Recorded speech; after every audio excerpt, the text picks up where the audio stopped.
Albracht, Tommy Castor. This is Sports Daily on Wichita's #1 sports radio, 97.5 and 1240 KFH.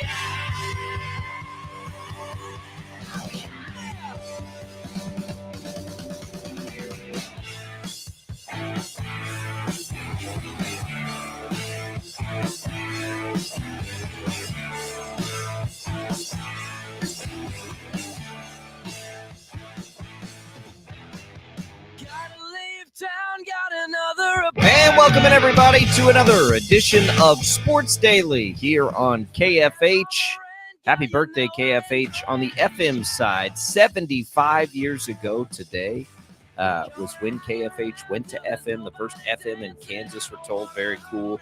Jacob Albracht, Tommy Castor here with you on the program today. It is a Tuesday. That means we'll talk with Dan Israel, executive producer of the Chiefs Radio Network. We'll have to talk about Dan. Some football games being played, a football game to play this weekend, a new contract for Patrick Mahomes. We'll get to all of that at the top of the next hour. The IHOP hotline is open for you. 869-1240 is that number to call. It's brought to you by IHOP, where guests can enjoy 4 new sweet and savory biscuit options.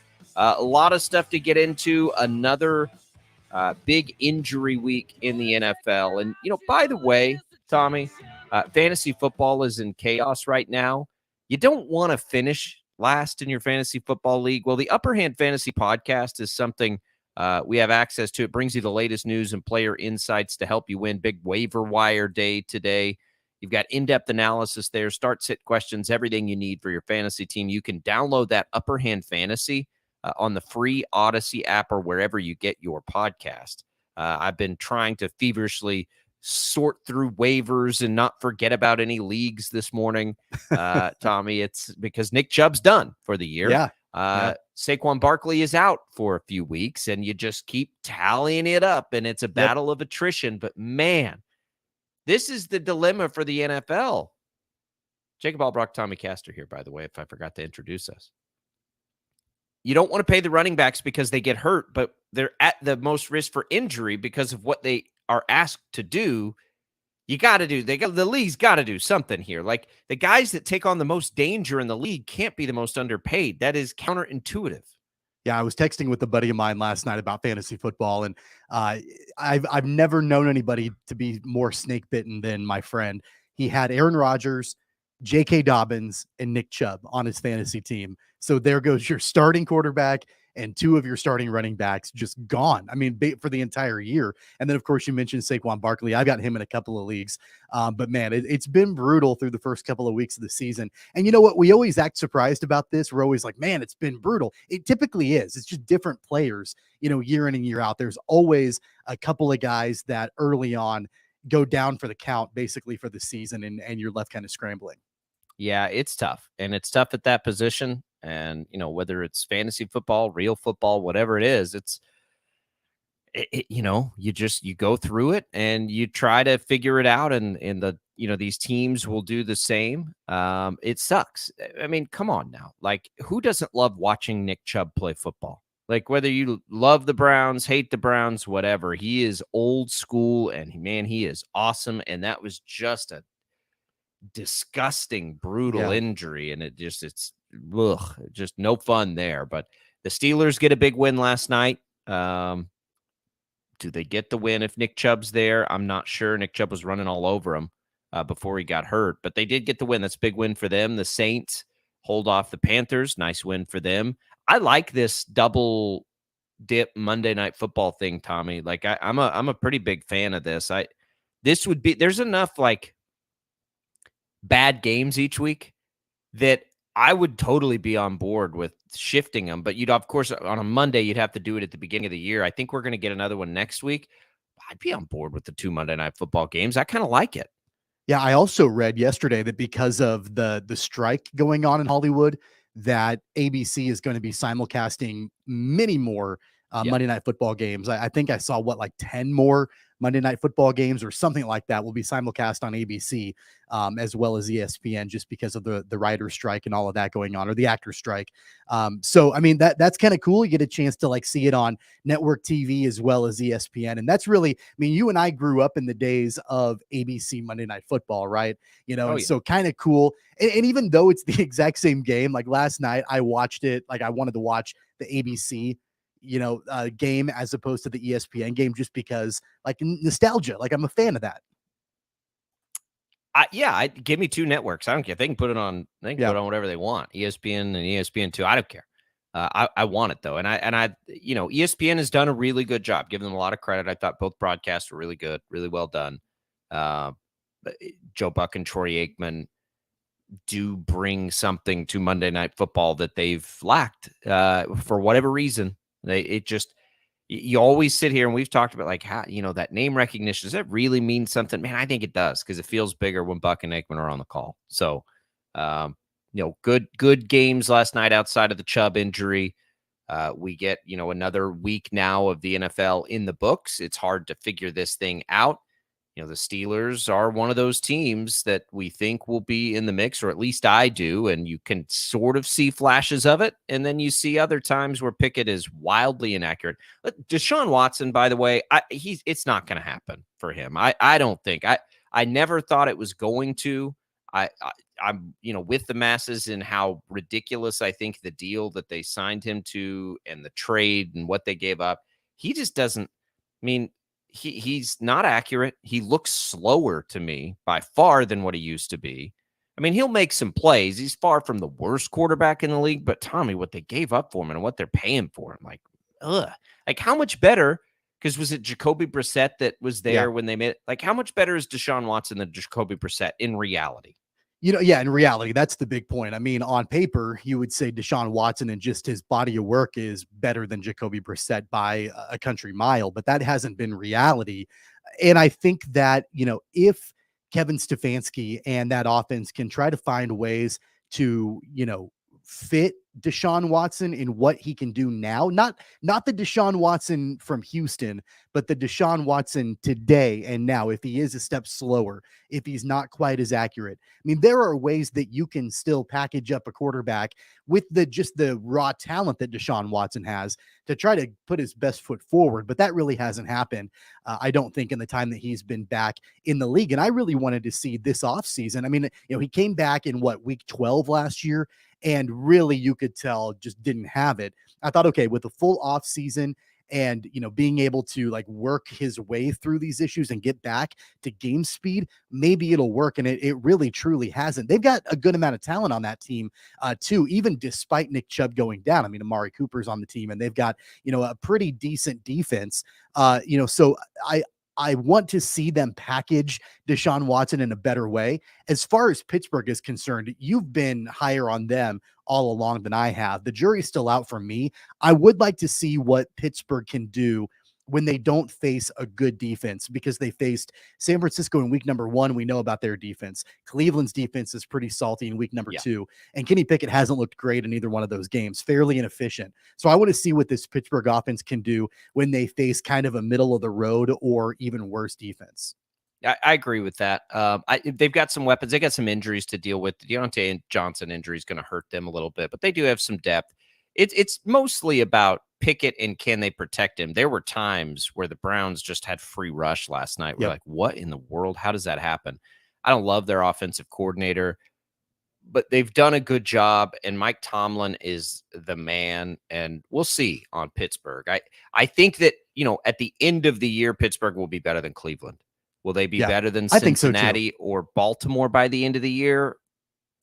That's a good question. I don't know. And Cincinnati's 0-2. I mean, at this point, Pittsburgh has, a but one-game lead on Cincinnati, Cincinnati again, does in the division.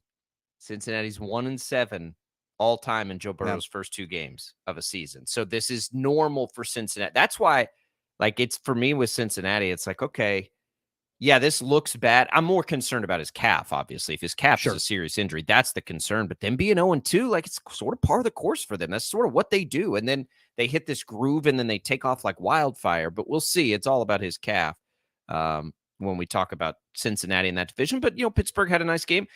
I thought New Orleans looked fine, right? I don't think they're ever going to look wildly impressive. But if their defense plays pretty well, they're going to make enough plays. They actually, all of a sudden, New Orleans they're going to get Alvin Kamara back here pretty quick.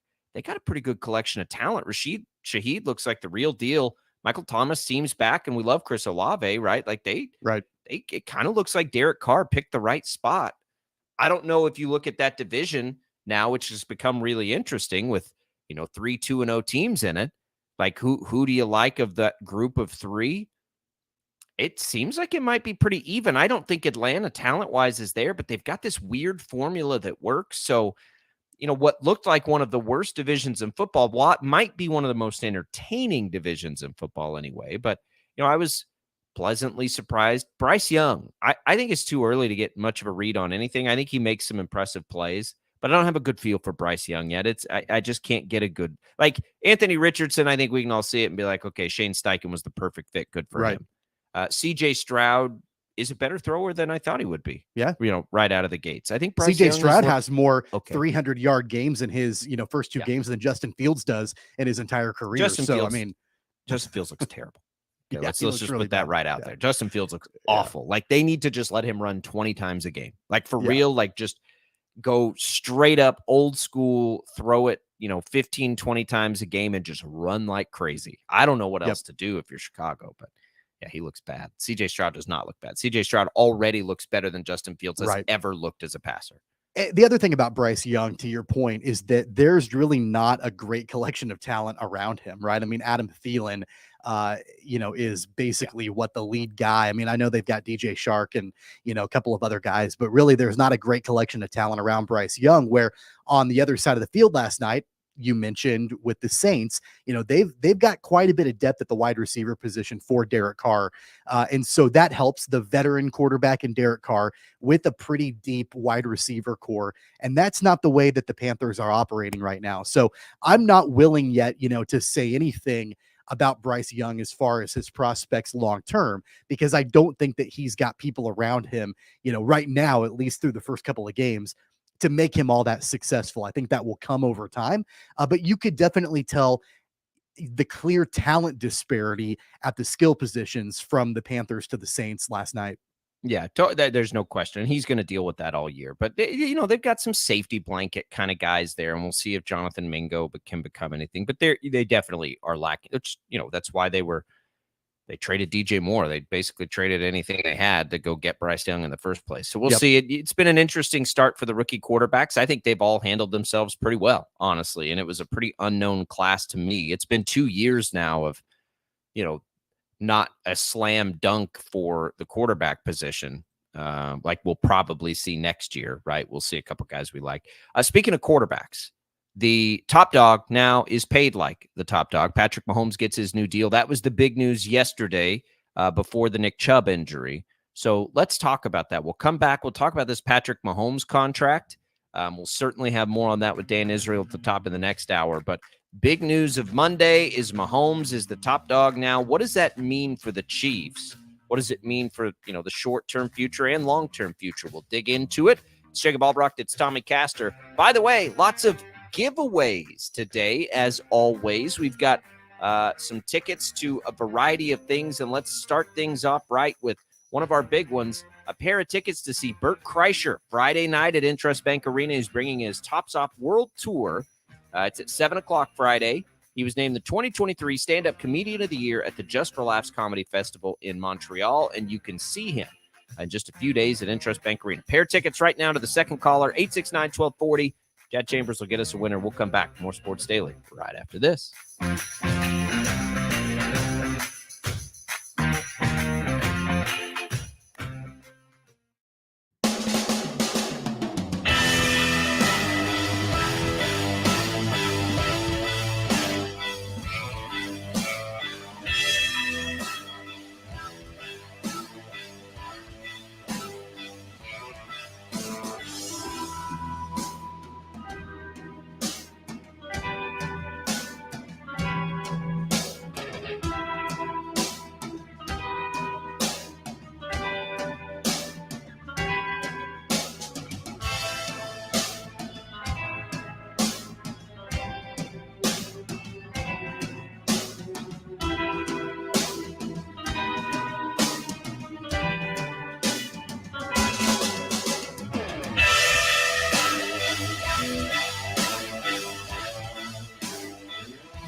6/9/1240. Time to get busy. This is Sports Daily on KFH.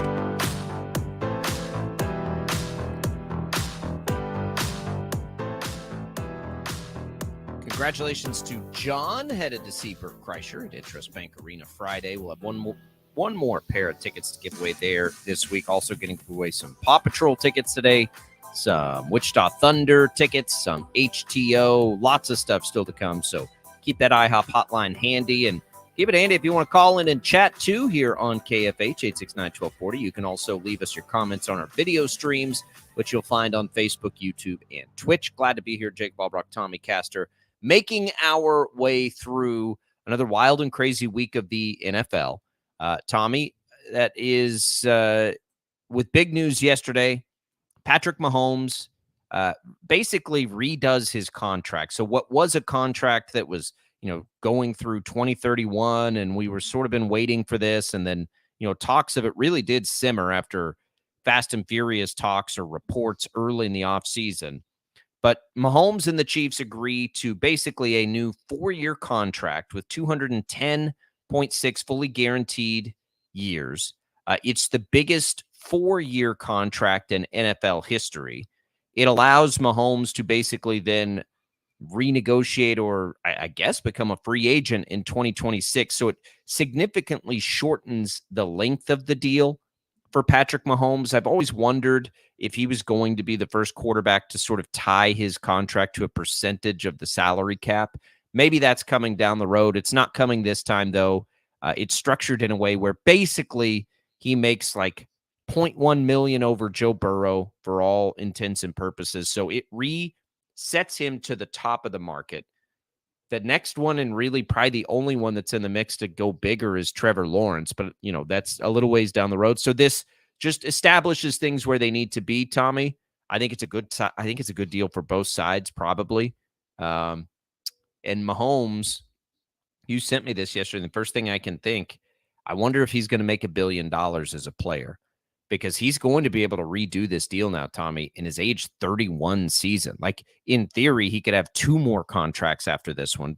He's got a lot of room to make a whole lot more money, and the Chiefs get him where he needs to be. It's handled with almost no fanfare, as all these things are with Patrick Mahomes. So, good for his people, good for the Chiefs. They get it done. It makes a lot of sense. It doesn't interfere with Chris Jones, like all that kind of stuff. Nicely done by the Chiefs front office. Yeah, and I really liked what Clark Hunt had to say about the contract. His quote was, "I don't know that there's really a way to quantify it financially, and no matter what he makes over his career, one way or another, he'll be underpaid." And so that's got to make it difficult, Correct. to try to quantify and figure out his valuation. Because I do agree with Clark Hunt, in that regard. This is good because the money is guaranteed. A lot of it is moved towards the front end of the contract. It basically flips the average value per year of the contract for Patrick Mahomes. It makes it guaranteed more upfront, more right away, and then they can revisit it after the 2026 season. After all of these other quarterback deals that have come out, over the last year or year and a half, it made Mahomes the 8th highest paid quarterback in the league. Now this gets him back up to the very top, which is good. The other thing that's kind of a byproduct of all of this is that it does clear some cap room for Kansas City for this season. I think they've now got like $2.3 million in free cap space, which would allow them to be able to make some moves during the season if need be. Once you get a little bit later on in the year, you've got some injury concerns, potentially things like that. They've got some more flexibility to make some things happen. And that's really what, anytime there's been a deal with Patrick Mahomes, that's been a byproduct of that, because he's always so willing to take more team-friendly deals to be able to help the team overall. And so this is another example of that. So I do like that, the Chiefs now have a little bit more flexibility to get some other things done. For sure. Look, that is a great quote from Hunt, because it's the truth for him, right? Yeah. As a football player, it's one thing. This is why quarterbacks get paid the way they do. But for him as the owner of this team and what Mahomes brings to his franchise, you can't quantify it. He's maybe the most popular athlete in American sports. It's probably, he's real close if he's not. Everybody generally likes him. Everything he does is done the right way, and it's successful, and he has good attitude. It's just like a no drama. Man, he really does remind me, and he's, he reminds me of so many people, and I don't, his region of the state of Texas is a little bit different, but there's some of this in like small town Kansas too. You just like, man, I just want to come to work and have fun and do my thing, and I'm not going to bring a lot of drama to this, and, I'm a family man, and this is fun, and I'm here for my guys. And, that's what we've always said. Mahomes, there was never urgency for him being the 8th or 9th highest paid quarterback. Like, sometimes there are players, and, it's their prerogative, who would see that and say, that's not right. Like, I need to be the guy. And Mahomes just kind of sits back quietly. He's like, look, it'll be fine. Like, we'll work it out. I'll let my play talk. There's risk in that, sure, but I'm going to be fine either way. I do think, too, Tommy, like, there's a part of this probably that Mahomes didn't want to steal Chris Jones's thunder. And now that the Jones deal is done, and then the Burrow and Herbert deals are done, it's like, okay, well, let's just slide this right in here. The brilliance of the deal, I think, from Patrick Mahomes' perspective, is getting all of that money guaranteed, because I don't even think he had, how much of that $400 million contract was guaranteed? It was just like $150 million, I think. Yeah. So, he gets more guaranteed money, and he gets to go back to the table much sooner than he would have to begin with. He'll make far more money before the year 2031 than he would have that $450 million. So it's smart on Mahomes' end that way. And for the Chiefs, it's smart because you just, like, you're good now. And a part of that is a relationship. Like, you got to trust it, but they can know now.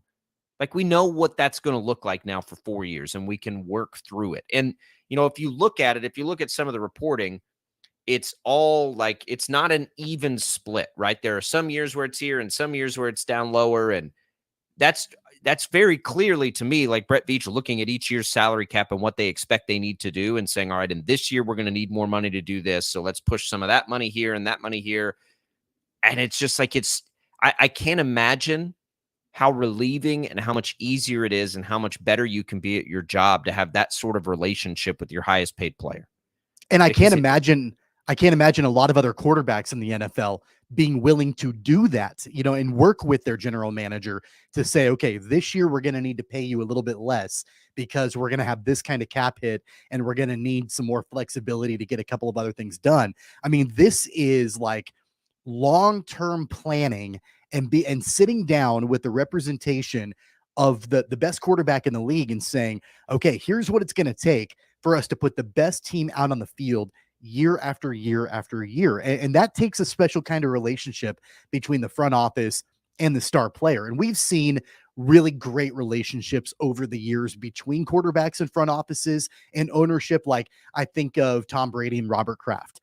As an example, they've had a great relationship over the years. There are other examples of that. I think probably Peyton Manning and the Ursays had a really good relationship for a long time. But I'm not sure that there's been a relationship quite at the level that Patrick Mahomes has with the front office of Kansas City to then be able to sit down and go year by year and say, all right, this year we're going to have to pay you X amount of dollars because of the cap hit and all of that. But then don't worry, the year after that, we're going to pay you more. Like, and being able to be willing to put together a contract that not only pays you and makes you the top QB in the league again, but also makes your team that much better because of the flexibility you're providing. It's fully guaranteed, so it doesn't matter, right? It doesn't matter where it comes from or where it just sits. matters what year you're getting it. I mean, really, honestly, and being able to be patient. And we've known this with Mahomes, and look, it's a benefit that not everybody has too. His endorsements will probably outweigh his playing contract. Yeah. So here's what I would say. If he stays healthy, Tommy, and I don't know how he would do this because it would disrupt, union obligations, but it just feels like at some point in his career, he's going to come in and like play for nothing just to like try to win Super Bowls toward the end of his career. Like, something like that might happen with him. I've thought that for a long time, but again, the union makes that really complicated because he feels an obligation to continue to drive the market up for his peers. But I say this all the time, Chiefs fans, don't ever take this for granted. Like, don't, because you probably will never get it again. And you've waited a long time for it. Don't ever take it for granted. Don't ever overreact to, a slow offensive game. And because you look at it and like, think about being a Cleveland Browns fan, Tommy. Like, you've been waiting forever, and you have this great team on the field right now, and you cannot find a quarterback to put it over the edge. And you tried. They got desperate and tried for Deshaun Watson. It ain't Deshaun Watson. Like, it's so difficult for most teams across the league to imagine what the Chiefs have right now. We don't see it very often, right? Like you saw it with Tom Brady clearly.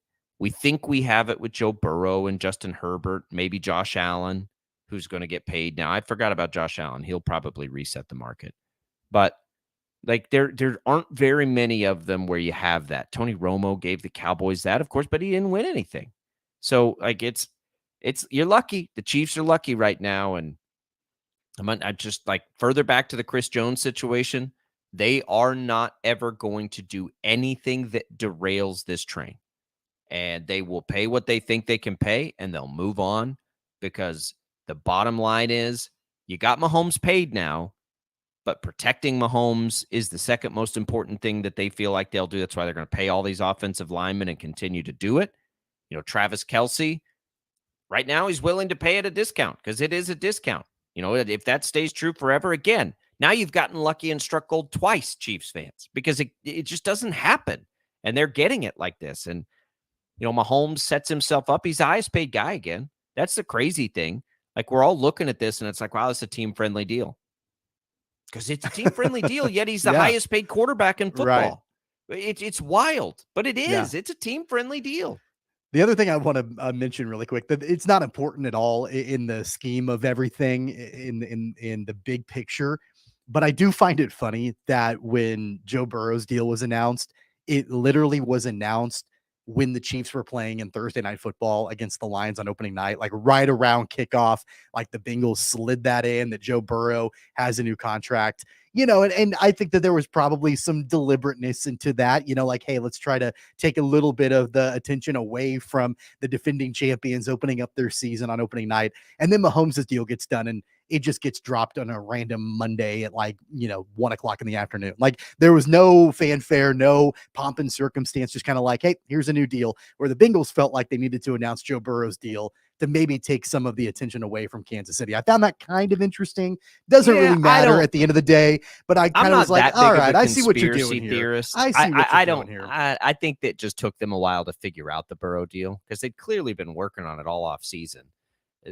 The question became, will he play without it? I don't, maybe the announcement of it, but I wouldn't be surprised if like the T's were crossed and the I's were dotted literally that day. And for this Mahomes thing, I mean, they were just waiting on the Burrow deal. Clearly, I think that's more clear.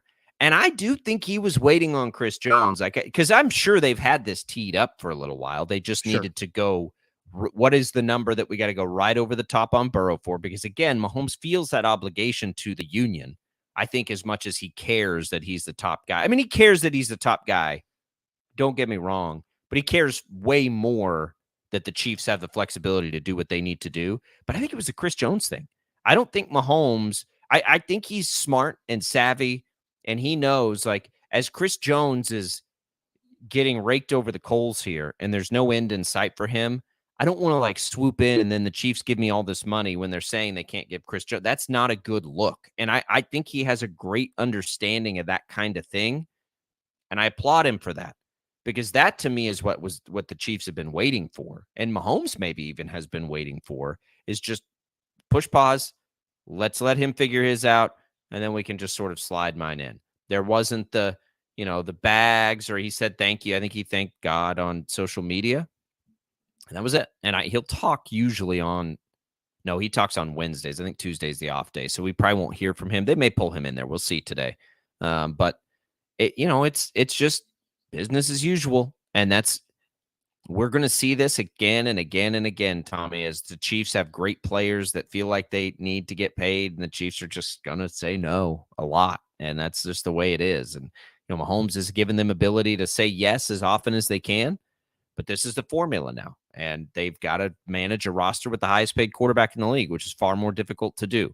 The question for me, Tommy, becomes in 2026, or at what point does a quarterback just tie their salary to a percentage of the cap?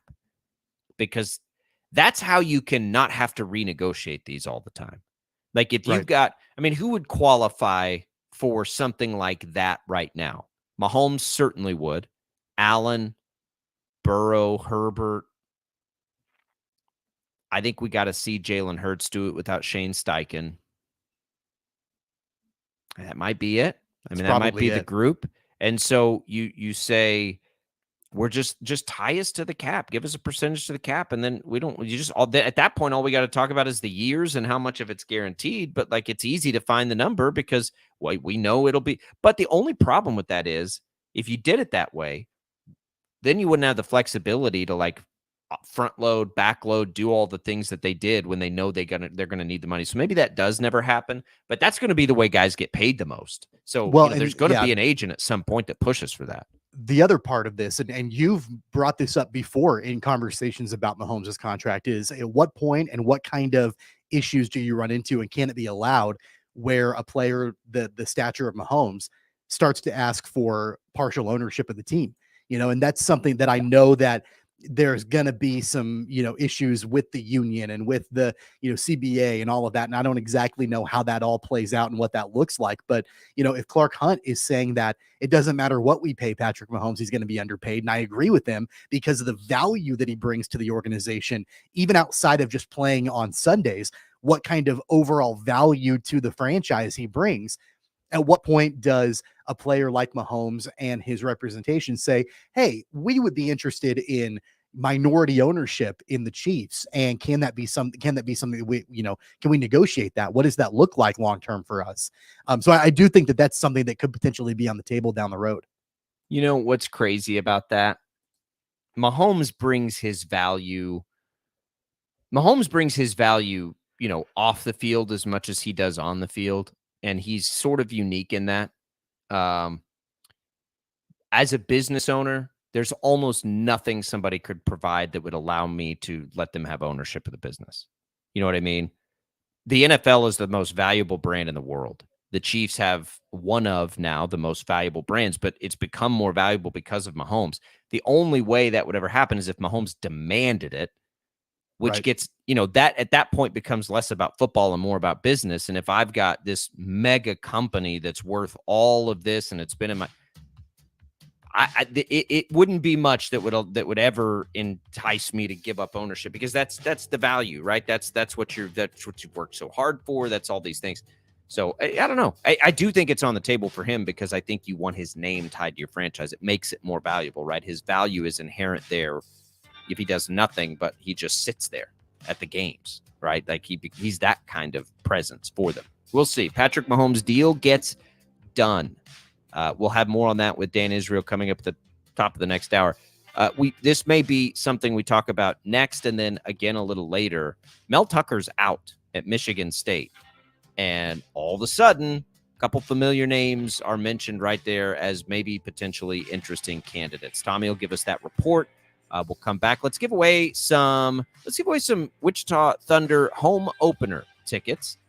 We've got the home opener coming very, very soon here on October 20th, 7:00 at Intrust Bank Arena against the Kansas City Mavericks. So home opener for the Thunder tickets. We'll give away a pair of those tickets as well as a pair of HTO iced tea cards. It'll get you a free tea either at the Wichita East or West location or at the brand new, just opened Derby location of HTO. So good luck to our first caller, 869-1240. Jad will get us another winner here on the program. We'll come back. A little college football talk next on Sports Daily.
Congratulations to Andre winning tickets to the Wichita Thunder home opener and enjoying some HTO now at 3 different locations, Wichita East, West, and in Derby.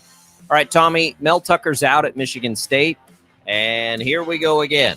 The 2 of the top candidates, and again, this is flattering K-State and KU fans. Don't get offended at these, but the reporting is right that they might be candidates for this job. Yeah, so Bruce Feldman from The Athletic put out an article yesterday. So if you haven't heard about the Mel Tucker situation, looks like the university is going to fire him with cause as they're investigating sexual harassment allegations against Mel Tucker. He signed a big contract, by the way, less than 2 years ago, 10-year, $95 million contract to coach Michigan State. But it looks like the university is going to fire him with cause. Not pay him a dime is what it looks like is happening. And like I mentioned, Bruce Feldman from The Athletic put out an article talking about his candidates that he thinks are going to be on the short list for the Michigan State job. Number 1 is Mike Elko from Duke. He's the number 1 candidate, according to Bruce Feldman. But number 2 is Lance Leipold from Kansas. Number 3 is Chris Kleiman from Kansas State. So those are, that's the speculation right now. I don't know how legitimate or how serious Michigan State is. I don't really know, if Leipold or Kleiman are even interested in this, but here we go. Another year of both of these guys being linked to head coaching vacancies very early in the season. If you'll recall, last year it was Nebraska. And the whole situation there with Scott Frost being kicked out the door very early on, and Leipold and Kleiman being linked to that job. So here we go again, another year, another potential opening where both of those guys might be considered. Yeah, look, it's natural that Lance Leipold's going to be rumored for all these jobs. Kleiman, I think, will simmer a little bit. I think there's still just this, because he's from the state of Iowa, this Big Ten, he's going to get, I think it's less likely that Kleiman would do this than Leipold. Kleiman's been paid now twice by K-State's administration. They're in a great position. And if you're going to make the jump, I'm not sure. The jump that would entice him now, I think, is beyond even Michigan State. And Michigan State has been a great job, but are they a powerhouse? Are they considered a powerhouse anymore? They're fringy. Look, they've had as much success out of the Big Ten as anybody besides Michigan and Ohio State. They've been there. is it a slam dunk enough to leave the great situation that he has? Because he's going to have Avery Johnson for, 3 years here. Like, if Chris Kleiman were to leave, to me, it would need to be one of the premier jobs. Like, the only thing that could pull him away, I would think, and this isn't even a sure thing anymore, would be the ability to win a national championship. Now, that might come at K-State, right? But we all know how hard that is in college football. But I just don't know, especially with the Big 12 getting better, and there's going to be more money coming into the league, which means he's probably going to get paid more eventually of the Big 12. Like, I just, quality of life matters, and he seems like a quality of life guy. I'm not sure going to Michigan State is a quality of life move. Lance Leipold's a little different.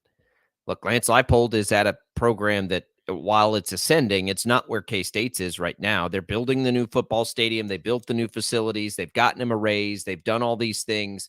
But you'd have a clear, better chance to win at Michigan State than Kansas at this very moment. Now, he's also worked a long time to get to this point, and there is some quality of life to building this thing and doing it all. I would be far more worried about this if I were a KU fan than if I were a K-State fan. I'll put it that way. And I think there's room for some real concern here for KU fans on this. I don't know what it'll take. This could be a special year for Kansas in the sense that they, what's the ceiling for them? I don't think they're going to win the Big 12, but could they finish top 3? Maybe. I mean, that's, maybe that's a ceiling. Maybe that's a pipe dream, whatever. But if they do, and then they're able to do some stuff, it's just interesting because for Leipold, right? He famously has kept the same staff together for 25 years now, all the way back to Wisconsin Whitewater. Can you get Michigan State to say, yeah, it's okay, you guys just come in as an entire staff, we're going to be good with that? I don't know. You got a lot of freedom at Kansas. It's hard. It's hard. I don't think it's going to happen with either one of those guys. I think Kleiman is very secure at Kansas State with the relationship with Gene Taylor. I just don't see that. But I also don't see Lance Leipold either, because the future of that program is tied to him with the new stadium that they're building. He's had a significant amount of input in all of that. They signed him to a new contract, I believe, last year when all the rumors were going on about Nebraska and then Wisconsin and all of that. If he didn't get the Nebraska job or didn't take the Nebraska job, I don't even know if he was offered it, but if he didn't end up there, and if he didn't end up at Wisconsin, then I have a hard time thinking he's going to go to Michigan State. He had ties to Nebraska and ties to Wisconsin and didn't end up at either one of those locations. I have a hard time thinking that's going to happen. A couple of other names that are being rumored for this Michigan State position: PJ Fleck, who has big time connections to the state of Michigan. He was at Western Michigan, and he could have a lot more resources at Michigan State than what he does at Minnesota. And Matt Campbell. Keep your eye on Matt Campbell. Iowa State is not good, and his stock as a head coach has gone way down over the last couple of years. This might be the last chance, if Michigan State is interested in Matt Campbell, for him to jump off that sinking ship and actually be able to get a step up in his coaching career. I think this job is clearly better than Nebraska by a long shot. I bet Matt Rule is like, dang it. Here's what I think will happen. They'll throw a bag at Urban Meyer. I think they'll go after Urban Meyer hard. Another name that's a rumor that I've heard a few different places about Michigan State: Deion Sanders. You're going to hear Deion Sanders everywhere anytime there's an opening. Yeah, I don't think Deion's taking that job. Big Ten money is bigger than what he's probably going to be making in Colorado. It is, but again, he's one of the most successful athletes, people, personalities. He's, I think, at least going to ride this out with his kids at Colorado. And then at that point, if this train continues, they'll pay him a boatload.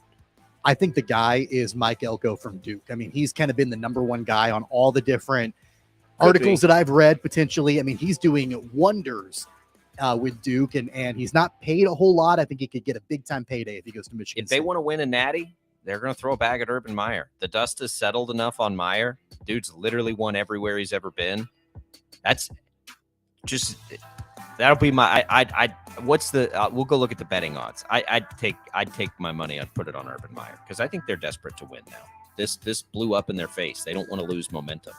869-1240. Dan Israel coming up top of the next hour. Executive producer of the Chiefs Radio Network, which you hear right over on KNSS in this Odyssey family of ours. We'll talk about all kinds of stuff. The Jacksonville game. Look ahead to the Chicago game. This Patrick Mahomes contract with Dan next on Sports Daily.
Jacob Albracht, Tommy Castor. This is Sports Daily on Wichita's #1 sports radio, 97.5 and 1240 KFH.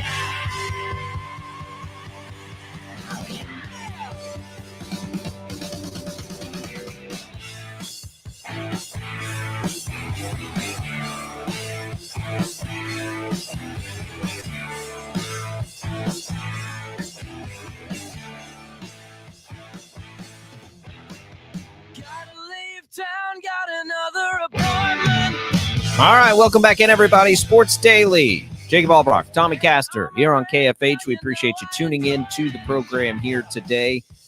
We are tracking down Dan Israel for our weekly visit, executive producer of the Chiefs Radio Network. Chad will let us know when we get that on board. We are giving away things today. We'll have more on that. We do have Dan Israel now. Here's the open. We'll talk some Chiefs. Caught! Touchdown! Kansas City! Hey, Chiefs Kingdom, we have you covered. Joining Sports Daily Live, executive producer of the Chiefs Radio Network, Dan Israel. All right, and here is Dan Israel for another visit. The Chiefs get a win at a big-time road environment. They get back to 1-1. The two guys that return, Chris Jones, Travis Kelce, both look great. The schedule softens here, although that's a dangerous thing to think about in the NFL, Dan. It might have been a little, I don't know if ugly is the right word, but it certainly wasn't pretty, but it's a win on the road against that team, and you got to feel pretty good about it.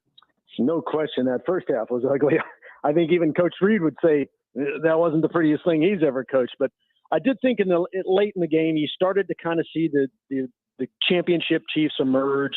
They looked a little more like themselves. They looked a little more complimentary, and they just seemed to be gelling better. You know, I mean, when that first half was, I mean, really the first 6 quarters of the season just were uncharacteristic, I think, for the Chiefs offense. I think the star of the day, though, was the defense, man. I mean, no question that they look like a top 10 defense right now. I think that's a really good point. And, talking about the way that, the defense has played through the first 2 weeks of the season, we talked about it a week ago, even without Chris Jones, some of the other guys, George Karlaftis, Mike Dana, Trent McDuffie, others that really played great. Leo Chanel has had a great start to his season. And then you add back in Chris Jones on Sunday against Jacksonville, and he was all over the place. And, I think one thing that was really important with him, Dan, and I'd love to get your take on this, is that even plays that Chris Jones wouldn't show up on the stat line for, he was impacting the play, and other guys were getting stats because of just his presence on the field, and that's kind of what he brings. Exactly right. I thought George Karlaftis was much better with Chris Jones there. So I think it was pretty impressive outing for Jones. I thought he played good football, surprisingly good football. I asked Coach Reed after the game. He wasn't surprised, but I was surprised that he was as ready to play football as he is. I realize he's an 8-year vet. He doesn't need the kind of game reps that you normally get at the beginning of a season. However, it's still tough. I mean, there's a mental aspect of playing the game and just kind of getting your feet back under you that I expected him to have some. I didn't see any of that. And I also thought he did a real nice job of just taking care of business. He had a sack, and rather than showboat around for 5 seconds, he just ran off the field. And I thought that was good. That's what I think not only fans want to see, but I think that's what the players inside the locker room need to see. You know, there's guys he met this week that he's never played with before. And so you can't really be a leader until people know you. And so I think this was a kind of a good outing for Chris's rehabilitation if that was indeed needed. Dan, when we look back at that one, what do you think we'll think about that win in, I don't know, late November? It feels like it could be significant. I think Jacksonville's going to be in the mix for that, top seed, mostly just because of the division that they play in. That's a tie-breaking win potentially. Like, it felt ugly, it felt whatever, but it could be a pretty meaningful and impactful win down the road. This is exactly why there are no moral victories. There are no, bad wins in the National Football League, because losing and winning matters. And ultimately, when it comes down to December, these things do tend to come back and haunt you or benefit you. And I agree. I think the Jacksonville Jaguars quite possibly could be atop the AFC. Doug Peterson's got them in tremendous shape. Now, Trevor Lawrence may not have had his best day against us yesterday, but that doesn't mean they're not going to be in the thick of it for sure. And so I think anytime you can get a chip in your pocket, to kind of protect you late in the season, it's got value. And so that win could potentially be huge. It could be home field advantage. Any number of things, right? And so, I'd never discount, especially a win in your division, then in your conference, and then win overall. And this was a conference win for the Chiefs. So offensively, Dan, the second half of the game against the Lions, and then the vast majority of the first half against the Jaguars, the Chiefs didn't get into the end zone. It was almost a full game between both of those, second half in week 1 and first half in week 2, where the Chiefs really had a hard time offensively getting into the end zone. Like you mentioned at the very top, it really looked like in the second half, things started to loosen up offensively against the Jaguars. But the word that you used was complementary. And I noticed, especially in the first half against the Jags, I don't know if it was a reluctance to run the football or really what that looked like, but we really didn't see the running game come into play at all until the second half against the Jags. What do you attribute that to? Well, I think the Chiefs by design are a pass to run the football game. It's not a run the football to pass kind of offense. They've always been that under Andy Reid, and I think they'll continue to be that. And I think they got frustrated with the passing game not working as well as they wanted it to, and they just kept trying to hit it and kept trying to hit it. The problem with these negative plays is negative play is always bad, but there are times when a negative play can absolutely just disrupt you. If you take a negative in the first down, you've got some ground to cover. If you take it in the second or the third, you're in a hole. You can't get out. And so it dictates a lot of times what you're going to do. I was a little surprised that they didn't run more on first down, but I think what was happening to them is they were getting in this hole, and then they felt like they couldn't run it out, even though they tried a couple of times. But I think you finally saw when Nick Chubb, I've got Chubb on my brain after last night's game. When you saw Isaiah Pacheco finally start getting those high knees going, they realized, you know what, this kid can get us 5-6 yards and can possibly break it. Let's see what's there. Take what a team will give you. And I think as soon as they settled into that and stop trying to force things got a lot smoother. And then as soon as the running game kind of came alive, now you're forcing the defense to be more legit, right? So I think it's just a matter of not gelling. They were trying to accomplish something and they couldn't get it done. I thought Mahomes did better in the second half going through his progressions. The negative plays, though, the penalties, the turnovers, those were just complete disruptors. And frankly, with the stats that existed from Sunday, the Chiefs should not have won that football game. It's a rarity when you have someone when you're -2 in takeover, you don't win. That's just statistically an anomaly. So Chiefs very fortunate to get out of there in that they didn't start playing well till the second half. Dan Israel joining us, executive producer of the Chiefs Radio Network. I think there's this narrative starting to form for some people that, and I've heard this a couple of times, the next 5 opponents for the Chiefs have a combined 1 win. Okay, well, I feel like that. I'll give you that Chicago should be comfortable, but man, the other teams are the Jets, the Vikings, and the Broncos twice. Yeah. I don't think this is as soft a schedule as people are trying to make it out to seem, seem to be. The Vikings probably need to be 2-0 right now. And the Broncos are real close to being 2-0. The Jets don't have their quarterback. That's fine. But this isn't as soft as it's being laid out there. No, and I think, if you had told me that and we were in week 10, that would mean something. But in week 2 of the season or week 3 of the season, it doesn't hold the value. I do think the Jets will be a less strong opponent without Aaron Rodgers. I don't think anybody on the planet would question that. But the Vikings certainly are capable of winning. And, I don't think that's going to be an easy game by any stretch of the imagination. I do think, though, one of the things that showed in Jacksonville and frankly was responsible for holding that powerful Jacksonville offense was the Chiefs defense. If they can continue to play like this, then I don't care who it is. The opponent doesn't scare me as much. If we've got a top 10 defense and they can hold opponents to, 14 points, 17 points, we should win the majority of those games, regardless of who we're playing.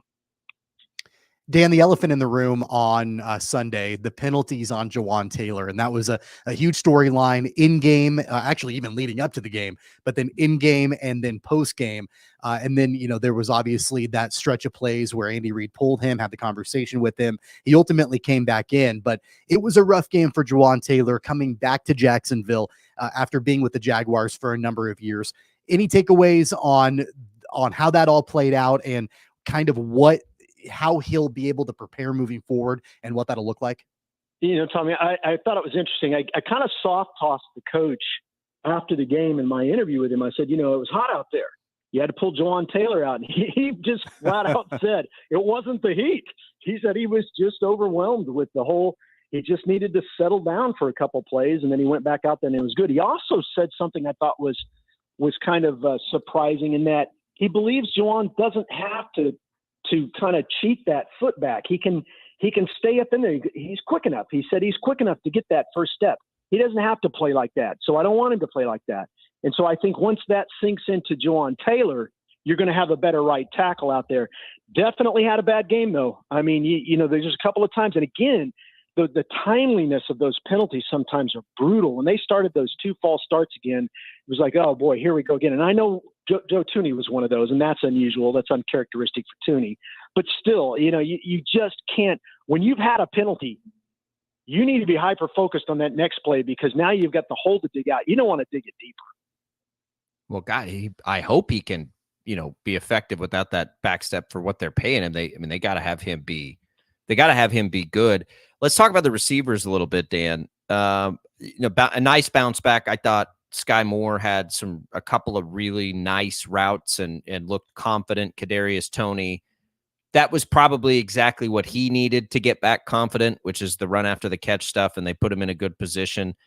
But, it's not where it needs to be. After 2 weeks, are we comfortable that this group will get where it needs to be? Is there going to be enough there, or will we see sort of a bit of a struggle from that group the rest of the way? Well, I'd love to give you a cheerleading answer to that and say, look, everything's going to be fine. I do think it's going to be fine. I do think they're going to struggle. I think that not having Travis Kelce at 100% was still evident.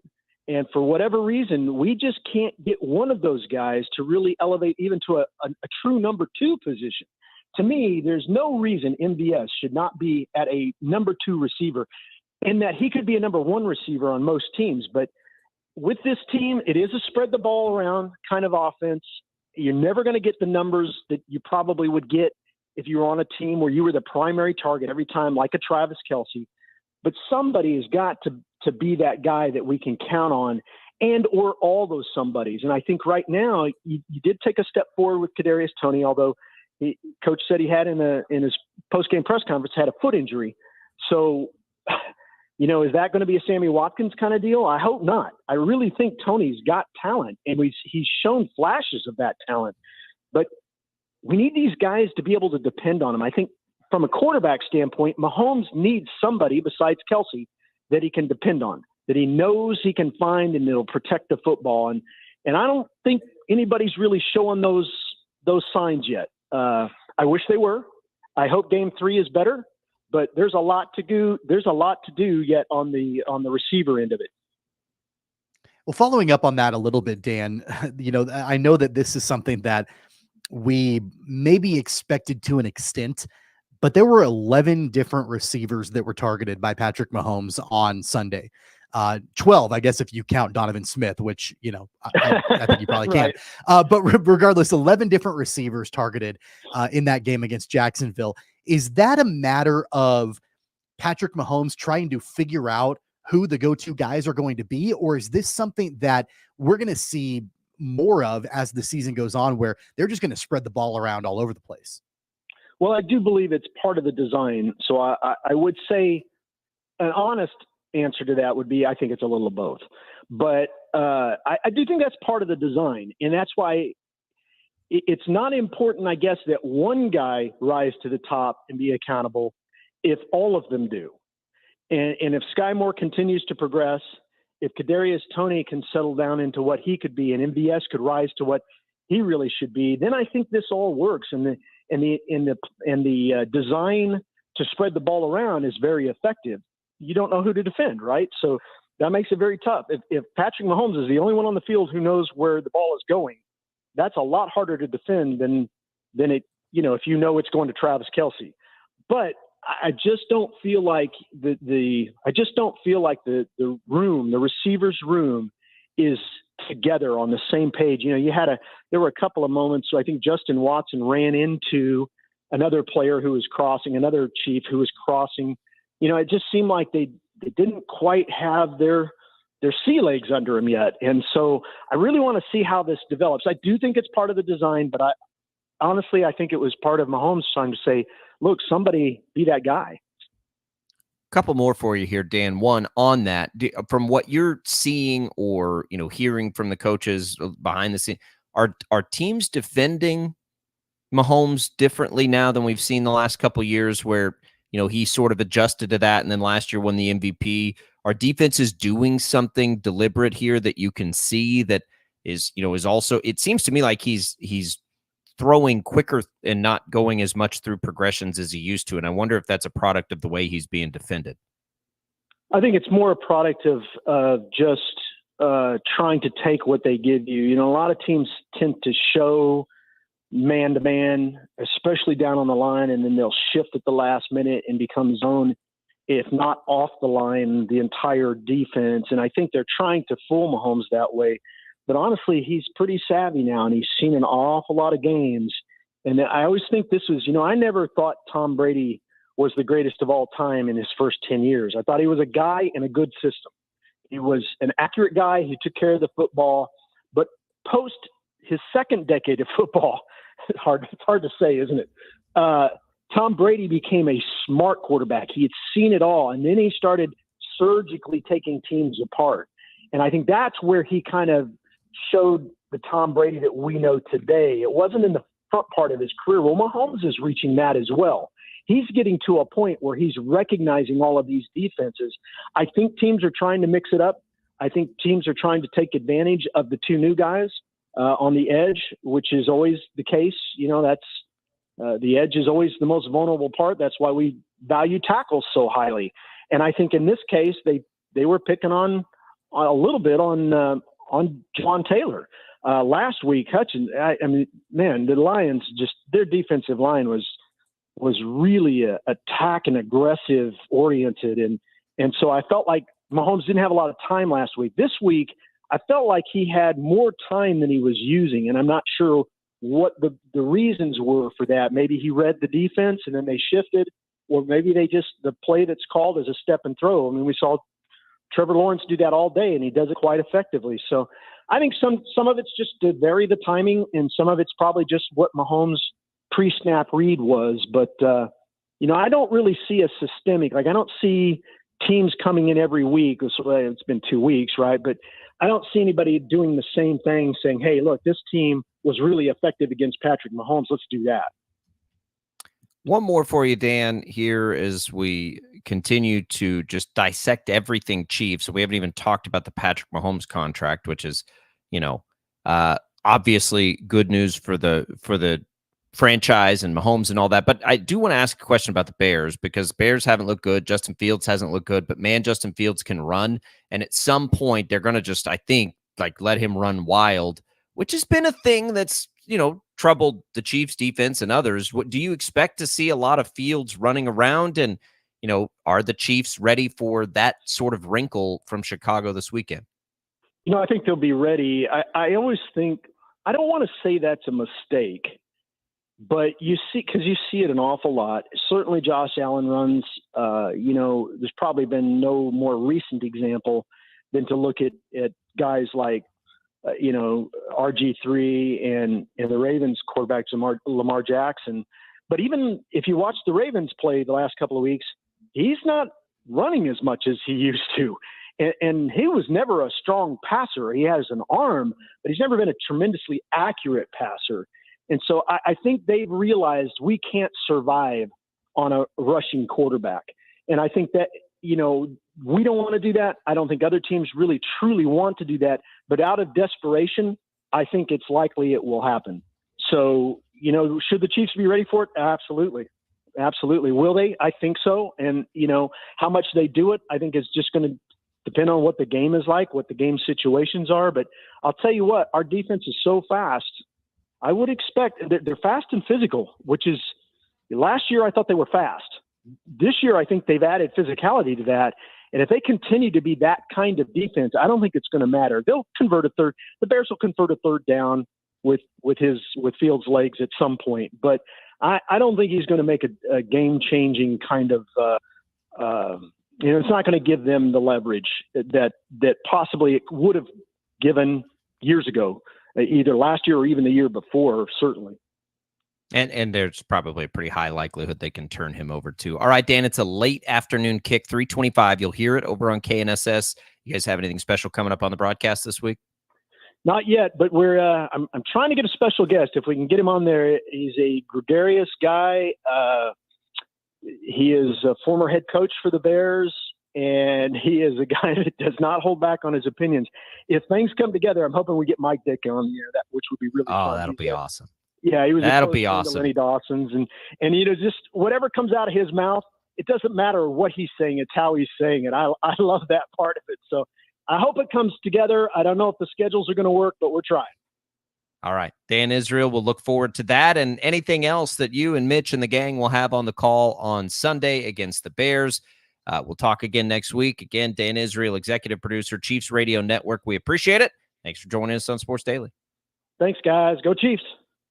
There goes Dan Israel. We'll come back. We can digest a little bit of that as we make our way, and we'll obviously continue to preview that game throughout the week here. More Sports Daily, Albracht, Castor, coming right back.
All right, welcome back, everybody. Sports Daily here on KFH. Glad to be with you. Jacob Albracht, Tommy Castor, making our way through. Let's do another giveaway here off the top of this segment. Tickets to opening night of the animated feature Paw Patrol, the Mighty Movie, Friday, September 29th, 7 o'clock at the Boulevard Theater in Town West. We'll give away a pair of tickets right now. Let's do our third caller as we make our way into this segment. Take the kids. That's next Friday, 7 o'clock, Boulevard Theater, Town West, our final giveaway of the day here on Sports Daily. Jad will get us a winner to that IHOP hotline, which is brought to you by IHOP, where guests can enjoy 4 new sweet and savory biscuit options. Our appreciation to Dan Israel there, executive producer of the Chiefs Radio Network. Always good info from Dan. You can go back and listen for free on the Odyssey app, kfhradio.com. After we get done with the show, Dan, Jad will put that up there for us. Tommy, just looking around, headlines for the day, and it is shocking, even though we should be used to it, how many of them involve serious injuries in the NFL. Minkah Fitzpatrick had to go to the hospital. The Lions, Gardner Johnson, the defensive back they got from the Eagles, he may be out for the season. Saquon Barkley's going to be out for a while. Nick Chubb, obviously, last night. It is tough, man, and it is such a battle of attrition, and it makes me sit here So we followed the Chiefs closely, obviously. I'm a Cowboys fan. And if you make it through 2 weeks, you go into week 3 and you haven't suffered a serious injury, you almost have to feel lucky in the NFL at this point. Yeah, I know with the Chiefs, they've had a couple of guys banged up, and we know about Travis Kelce's injury before the season started. Nick Bolton was banged up in the game against Jacksonville, but really you feel pretty fortunate about the way that, the Chiefs have been able to survive. Willie Gay was banged up during the game on Sunday. I didn't know until Dan Israel mentioned it in the last segment that Kadarius Toney has a foot injury. I mean, I feel like he always has some kind of injury, but that's news to me. I didn't know about that. I don't know if it's something that is lingering, if it's the same injury from before that he re-aggravated or something new. I almost feel like you got to like coat that guy in Teflon or something, just because of just how frequently he's getting injured. And I know Dan mentioned the word Sammy Watkins, which I never like hearing those words because of how often Sammy Watkins was injured as a Chiefs wide receiver, but we could be dealing with something like that. Yeah, they have had injuries. So has every team, but they've been fortunate, right? Yeah. I mean, you look at a team like the Packers, who you feel good about. They were right there. They lost that game. Man, they didn't have their 2 best offensive players yesterday. Like that, every team's got to deal with this. It's almost like you can't use it as an excuse. I think that the Jets have an obvious excuse, right? Like going from Aaron Rodgers to Zach Wilson will derail their season. But like the Browns, Nick Chubb's one of the best players in this league, but you almost have to just be ready to deal with it. And Jerome Ford is not Nick Chubb. He had that one nice run last night, but he's not Nick Chubb. Nobody. Nick Chubb is as good a runner as we've had in the league in a long, long time. But you got to adjust to it. And like you can't all of a sudden, as the Browns or a Browns fan, say, oh, well, that's it. There goes the season. I mean, maybe you can as a fantasy football player. Maybe you can't as a fantasy football player, by the way. That's sort of another topic. Like if you play fantasy football, you better be just ready to hit the waiver wire hard. I mean, if you did, and you've got Puka Nacua and Kyron Williams and all these guys like Nico Collins, like it's a strange, odd year. And it's this league, and it's the biggest, to me, it's the biggest challenge and the biggest problem for the NFL that's probably unavoidable outside of limiting head injuries. You got to continue to do that, but it's just the nature of things. And I don't know. I would love somebody to do a study, and you could, I don't think it's necessarily possible. I'd love to see just like the history of injury reports. Like, are more guys hurt now than used to be? Because it feels that way. But I don't know that that's true. Maybe guys played through more back in the day, but man, it's just tough. It sucks. It's the worst part of football for sure. It is. And, it's kind of funny. I have Nico Collins. You mentioned him. I've got him on a couple of my fantasy teams. And I was really happy to draft him in both of those leagues. In both of those leagues, I also had him on the bench and did not start him. And I think he went off for like 30 some points. And I lost both of those matchups. So you've always got those guys that are, kind of under the radar. They're coming in.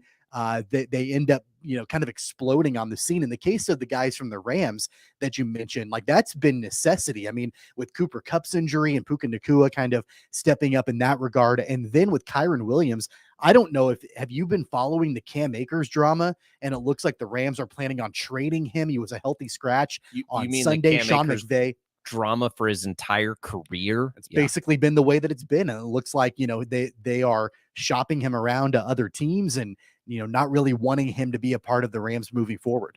He's not going to have much value. The Rams are a really cool story this year. I love seeing this for Matt Stafford. Don't know what's going to happen with Cooper Kupp, but just to be respectable, just to see Stafford back in there healthy. I've always loved Matt Stafford's game. He's a fun player to watch, so I'm glad to see him still have a little gas in the tank.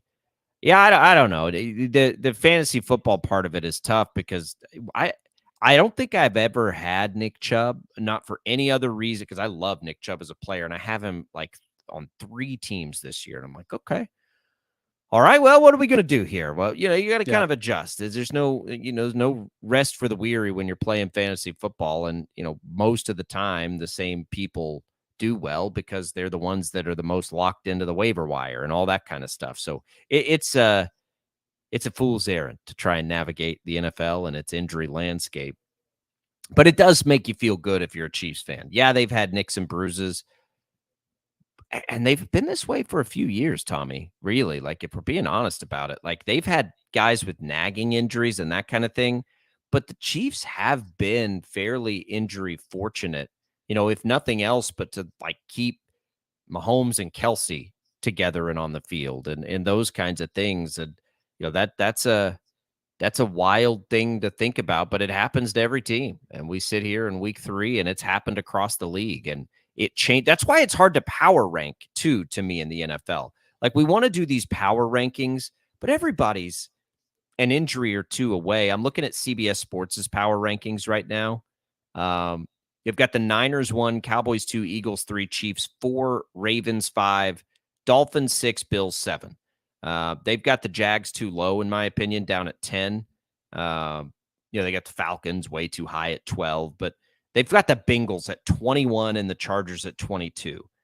There isn't anybody on the planet that think the Bengals and the Chargers are the 21st and 22nd best teams in the NFL. I mean, come on.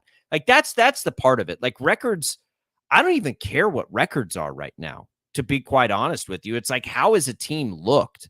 And I heard something yesterday on the Chargers. It's something like this, and don't quote me directly, and I don't remember where I heard it, but something close to this. They've scored 58 points through 2 games with no turnovers. No team's ever done that and not had a win. 58 points scored with no turnovers. I mean, it is remarkable. So I look at these power rankings. They're 0-2. It's like when we talked about the Chiefs' upcoming schedule.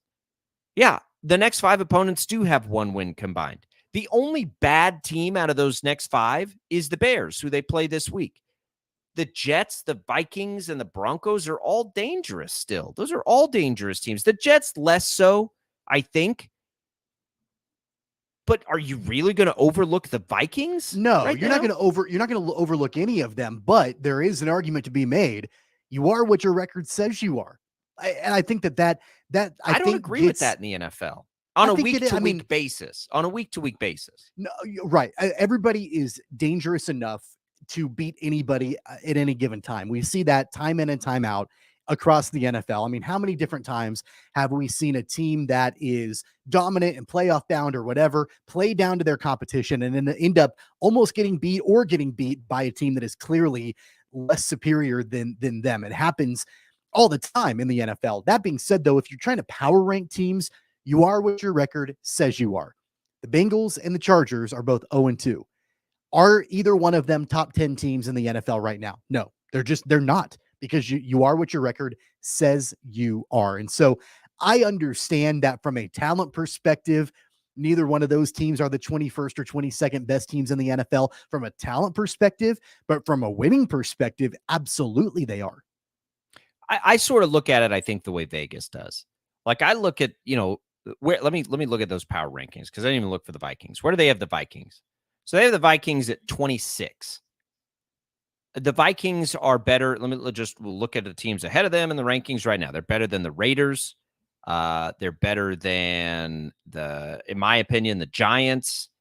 I think that they're better than the Titans and probably the Seahawks and the Falcons. And I don't know. And again, you are what your record says you are, because they keep shooting themselves in the foot. But when I'm looking at like teams I'm scared to play, or teams that I'm concerned about playing, I'd much rather play Atlanta than Minnesota. I do think we can look at things that way objectively in the NFL, probably more than any other sport, right? Like, look at Major League Baseball right now.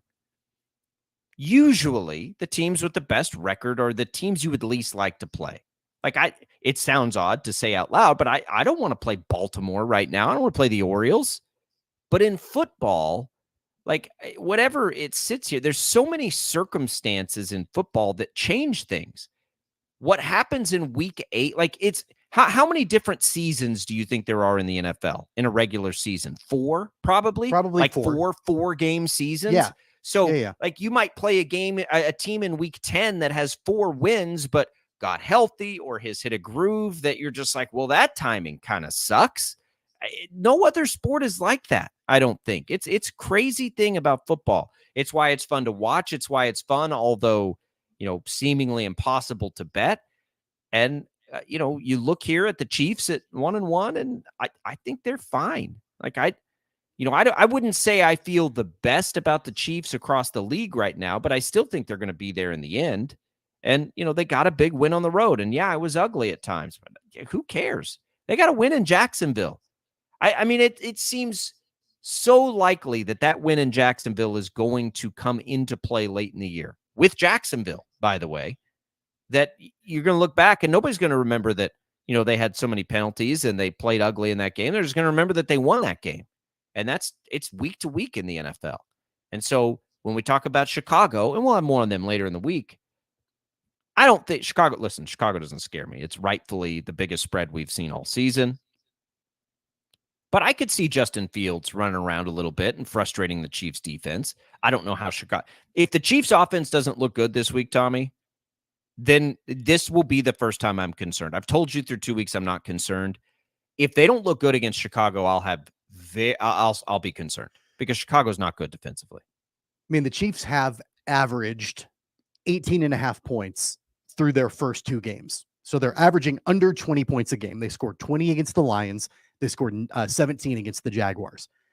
Against a Bears team that is clearly reeling, clearly struggling, clearly underperforming, you've got to go significantly higher than your average points scored through the first 2 weeks of the season. Like, if the Chiefs are not, if they don't score 28 or more, four offensive touchdowns or more in the game on Sunday, then at that point, I think you can sound the alarm bells a little bit louder than what you have so far. I've sounded them a little bit, up to this point. I do believe that, there's a fine line between overreacting and then also saying, okay, there might be some cause for concern long-term with the way this offense is playing out through 2 weeks. You got to get right in this game against an opponent that you are clearly better than, and your offense should come alive in a game like this. If it doesn't, I'm with you. At that point, you're like, okay, there are some legitimate and maybe long-lasting issues here. So the one asterisk I would put on the 4 touchdown thing, if the Chiefs turn them over and get up real big, real early, and some of that's because the Bears have made mistakes, then they may pull it back just a little bit and try to, that'd be the only asterisk there. But you said it, and I've been thinking it, like, I need to see 4 offensive touchdowns from the Chiefs next week. All right, let's take a quick break. Congratulations to Will for going to see Paw Patrol on Us, Boulevard Theaters at Town West. We'll come back. Tommy's got the numbers on Prime in that game against Colorado State, a game that a calendar year ago, well, not very many people would have been tuning into, and now it's been the most watched college football game of the season. We'll dig into those numbers and the Prime effect. And is there any way, Tommy, that the Big 12 can collaborate and make sure Prime's paid while these big jobs will come open? Like, can you make a conference effort? Can a coach be paid by an entire conference? We'll talk about it next on Sports Daily.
All right, welcome back in, everybody.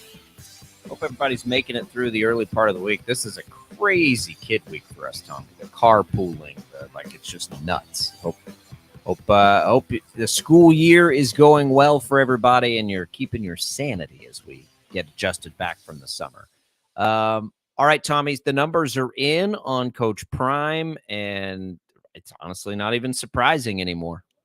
9.3 million viewers for Colorado State. And that's despite the fact that the game started at 10 p.m. Eastern time. 9.3 million. That's more people than watched the Alabama-Texas game in primetime a week ago.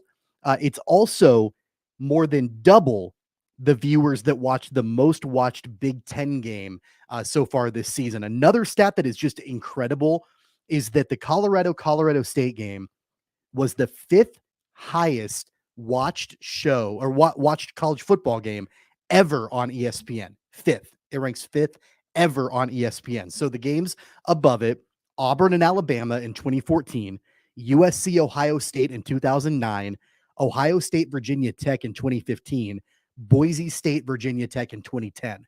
And then Colorado State comes in at 5th on that list of most watched college football games ever on ESPN. Look, we could see this coming with Prime. It's why Colorado became a very attractive candidate to the Big 12. They got that right. And, Colorado won't stay there without him. Let's make no mistake about this. Oh, yeah. This is Prime.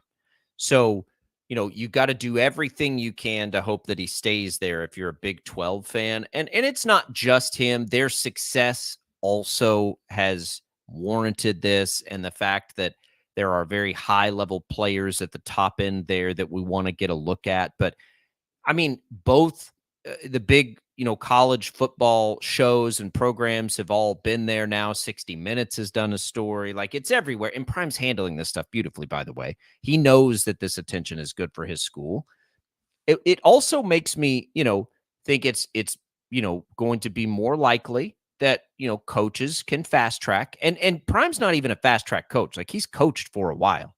And so, but guys are going to get opportunities, I think, maybe a little quicker, former players especially, which is a good thing. It also makes me wonder too, Tommy, as you sit here and you brought this up earlier, and there's a strike right now, and it gets harder and harder to draw people in, and everything can stream now. The power and the value and the money in live sports is tremendous, and it blows me away that the Pac-12 could never get their deal done. The pendulum is going to swing back to networks, unloading boatloads of money at live sports. I think, it may be a year, 2 years, 3 years, but about the time that Big 12 deal is going to be coming up, networks are going to be ready to spend a ton of money again. Yeah. And I just do not think that the future could be brighter for the Big 12 than what it currently is. And it makes, if Prime stays there, if he stays in Colorado and we get this indication that that's where he wants to be, I think there's a chance that happens if he stays a college football coach. The one thing we still don't know is, does he ever want to coach at the NFL level? And I'm not sure. But for now, like, if he was to stay there as a college coach, and I think those chances are fine. Like, I don't think he's necessarily jumping at, any big job that comes open. If that happens and they're still negotiating, I think the Big 12 might be able to get close to the other big networks and what they can draw, because there's clearly an entertainment value, which we know Brett Yormark has, emphasized, right? That's what he's pushing for, is this entertainment value in college sports that is, it's almost been like shied away from. If you can pull that off, man, yeah, there's a chance. I've been thinking about it a lot. I feel bad a little bit for the Pac-12 that they weren't able to get a deal done, and then how successful they've been to start the college football season compared to the Big 12. Timing is absolutely everything. It's crazy. We'll see if the shine stays, if they struggle against Oregon and USC. I think it probably will, but it'll be a little less so. I mean, this is the biggest we'll see it probably. We'll talk more about that tomorrow. All right, Albracht, Castor, we'll come back. We'll tell you what's on tap today next on Sports Daily. Keep your watch.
All right, that does it for us. Our thanks to Dan Israel for joining us here on the program. You can go back and listen to that interview from the Chiefs Radio Network executive producer for free on the Odyssey app or kfhradio.com. Coming up today, Jim Rome, 11 to 2. Bob and Jeff from 2 to 4 is back with the Royals playing tonight. That'll be at 7 o'clock against the Guardians. And the pregame will be the Chiefs Kingdom show at 6 o'clock right here on KFH. Tommy, enjoy a Tuesday. Yeah, it should be fun. We'll see you back here tomorrow. For Tommy and Chad, I'm Jacob. We'll see you then.